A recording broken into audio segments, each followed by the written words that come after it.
আসসালামু আলাইকুম ভিউয়ার্স, আশা করি সকালে ভালো আছেন। আমরাও ভালো আছি। নতুন একটা ব্লগ নিয়ে চলে আসলাম। এই তো জারিফা মুনি সবাইকে হাই দিয়ে দিল।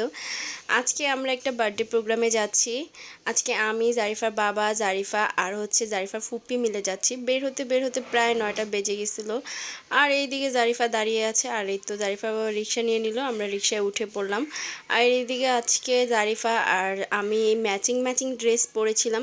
নর্মালি ম্যাচিং ড্রেস পরা হয় না, বাট আজকে ম্যাচিং ড্রেস পরেছি, তো খুব ভালো লাগতেছিল ম্যাচিং ড্রেস পরে।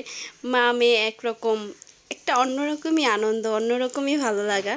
তো সে তো খুব খুশি আর আমিও অনেক খুশি। আর এই দিকে আমরা চলে আসলাম বার্থডেতে প্রোগ্রামে। এইদিকে অনেক সুন্দর করে সাজিয়েছিল, অনেক সুন্দর করে ডেকোরেশন করেছিল, আর দেখতে খুব ভাল লাগতেছিল।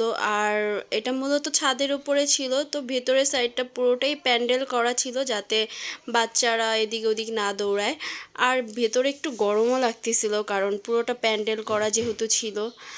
আর এদিকে কেক কাটার জন্য সবাই প্রিপারেশন নিচ্ছে। আর এদিকে খুব ভালো লাগতেছিল কেননা আজকে সবার সাথে দেখা হলো। আর জারিফা তো তার বাবার কাছেই আছে, নর্মালি যা সবসময় যেটা হয় আর কি, জারিফা সবসময় তার বাবার সাথেই থাকে। আমরা বাইরে কোথাও বের হলে সে তার বাবার উপরে বেশি ডিপেন্ডেন্ট থাকে। আর এই তো সে যদি দৌড়োদৌড়ি না করে, তাই তার বাবা তার মোবাইলটা দিয়ে দিল যাতে সে চুপচাপ চেয়ারে বসে বসে মোবাইল দেখে।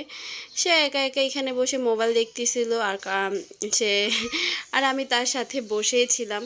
তো এক পর্যায়ে খুব গরম লাগতেছিল। আর এইদিকে জারিফার বান্ধবী আরিবা তার বাবার কোলে বসে আছে। এটা হচ্ছে জারিফার বাবার বন্ধুর মেয়ে। আর এই তো কেক কাটার জন্য সব বাচ্চারা কেকের এখানে চলে গেল। তো এখানে কেক কাটবে। আর এই হচ্ছে বার্থডে বয়, মাশাল্লাহ সে অনেক চুপচাপ ছিল, মানে একদম চুপচাপ। মাশাল্লাহ তাকে অনেক কিউট লাগতেছিল, সবাই মাশাল্লাহ বলবেন।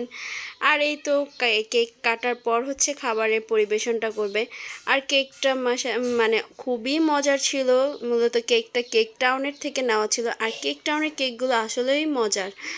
আর এইদিকে খাবার দাবার দিয়ে দিল, আমরা বসে পড়লাম খাবার খাওয়ার জন্য। আর এইদিকে জারিফা সে একা একা খাবে, তার আলাদা একটা প্লেট লাগবে।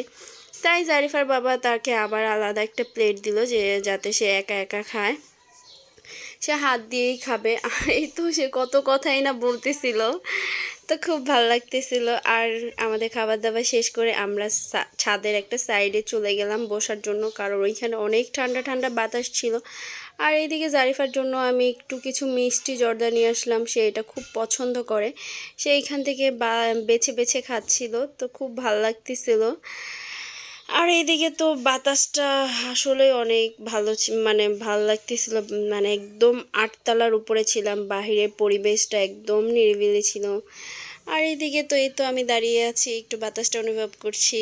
আজকের ভিডিওটা এই পর্যন্তই ছিল। আশা করি সকলের কাছে ভালো লাগবে। ভালো লাগলে লাইক কমেন্ট শেয়ার করবেন এবং আমাদের জন্য দোয়া করবেন যাতে আমরা আরও নতুন নতুন ভিডিও আপনাদের সামনে উপস্থিত করতে পারি। আল্লাহ হাফেজ।